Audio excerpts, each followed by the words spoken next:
నేను జ్ఞానిని కదా అని నీవు అనుకోనవద్దు అని చెప్పని ఎందుకు రాయబడింది అని చెప్పనంటే, మనిషి సాధారణంగా మనిషి లక్షణం ఏంటి అంటే, మనిషి తత్వం ఏంటి అంటే, మనిషి విధానం ఏంటి అంటే, తాను చేసే ప్రతి పనికి కూడా ఒక జస్టిఫికేషన్ ఇస్తాడు. నేను చేసేది కరెక్టే అని తనకు తాను సర్ది చెప్పుకుంటాడు. వాళ్ళు తప్పు, వాళ్ళ ఆలోచనలు తప్పు, వాళ్ళ దృష్టి తప్పు, లేకపోతే వాళ్ళ యాంగిల్ తప్పు, లేకపోతే వాళ్ళ ఆలోచన తప్పు అని చెప్పనని వాళ్ళు అందరూ వాళ్లే తప్పు అని చెప్పనని అనుకుంటూ తమను తాము మోసపుచ్చుకుంటూ ఉంటారు. ప్రియ సహోదరు, ప్రియ సహోదరి, ఏమంటారు దీన్ని? గర్వము. గర్వము. అంతా నీకు తెలుసు అని చెప్పి అనుకోవద్దు. దేవుడు చెప్పిన మాట విను.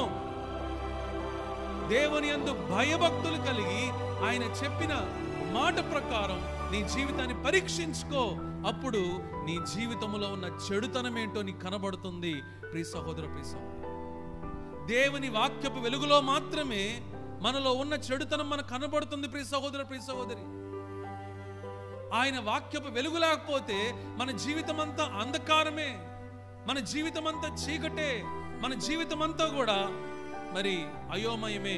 ప్రియ సహోదర, ప్రియ సహోదరి, వెలుగు ప్రకాశించినప్పుడు మాత్రమే ఆ వెలుగులో మన చీకటి క్రియలు కనబడతాయి. దేవుని వెలుగులో మన చీకటి క్రియలు కనబడతాయి. అందుకనే వాక్యం చెప్పినప్పుడు ఆ వాక్యం ఏంటండి? వెలుగై ఉన్న వాక్యం. ఆ వాక్యము వెలుగై ఉన్న వాక్యం.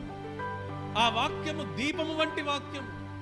ఆ వాక్యము మన పరిస్థితిని మనకు చూపించే వాక్యం.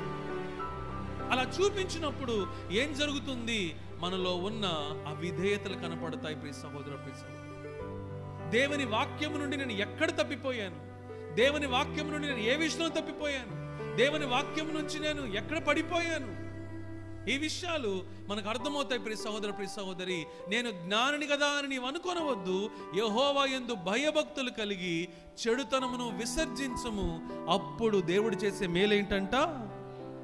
నీ దేహమునకు ఆరోగ్యము, నీ ఎముకలకు సత్తువ కలుగును.